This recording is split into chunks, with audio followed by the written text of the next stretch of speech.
ছোট পর্দার জনপ্রিয় অভিনেত্রী শবনম ফারিয়া বর্তমানে অবকাশ যাপন করছেন শ্রীলঙ্কায়। তিনি সেখানকার মনোরম কোকোনাট হিল মিরিসাতে ছুটি কাটাচ্ছেন। নিজের ভেরিফাইড সোশ্যাল মিডিয়া অ্যাকাউন্টে একাধিক ছবি পোস্ট করেছেন। শেয়ার করা ছবিগুলোতে দেখা যায় সমুদ্রের পাড়ে মিষ্টি হাসিতে ক্যামেরাবন্দী হয়েছেন ফারিয়া। কালো পোশাক আর কাঁধে ঝোলানো ছোট্ট ব্যাগে তাকে দারুণ মানিয়েছে।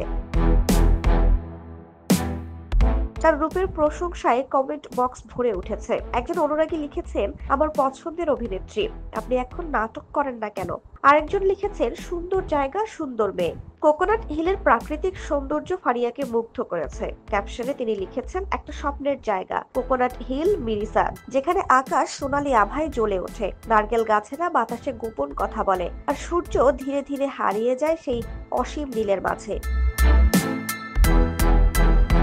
এই ভ্রমণকে ফারিয়া তার স্বপ্ন পূরণের অংশ হিসেবে উল্লেখ করেছেন। তিনি আরো লিখেছেন, আরেকটা স্বপ্ন পূরণ হলো, তালিকা থেকে মুছে ফেলেছি ঠিকই, কিন্তু হৃদয়ে গেঁথে রইল চিরদিনের মতো। শবনম ফারিয়া টেলিভিশন বিজ্ঞাপনের কাজের মাধ্যমে মিডিয়া জগতে আসেন। 2013 সালে অল টাইম দৌড়ের ওপর নাটকে অভিনয়ের মাধ্যমে তার অভিষেক হয়। এরপর তিনি দর্শকদের উপহার দিয়েছেন বহু জনপ্রিয় নাটক।